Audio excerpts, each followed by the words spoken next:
আল্লাহর কাছে এত করে চাইলাম, আল্লাহ আমাকে দিল না।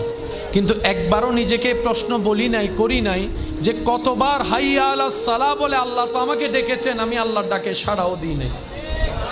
জীবনের 1000 বার চলে গিয়েছে হাইয়া আলাস সালাহ শুনেছি, কিন্তু সাড়া দিতে পারি নাই।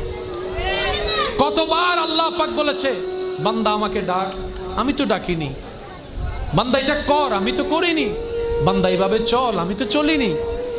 এইরকম 1000টা আদেশ অমান্য করার পরও যেই রব দয়া বন্ধ করে নেই, রিজিক বন্ধ করে নেই, রহমত বন্ধ করে নেই, তিনি আমাদের রহমান রহিম। সুবহানাল্লাহ। তো মুমিন বান্দারা আফসোস করে না, আপত্তি করে না, ওনারা অপেক্ষা করে রবের হুকুমের। ওই রবের হুকুম আসা পর্যন্ত অপেক্ষা করার মাঝখানে যে রাস্তা, এটার নামেই সবর, এটার নামেই ধৈর্য। বলেন না সুবহানাল্লাহ। ওনারা সবরের রাস্তা দিয়ে যায়, শুকরের মাধ্যমে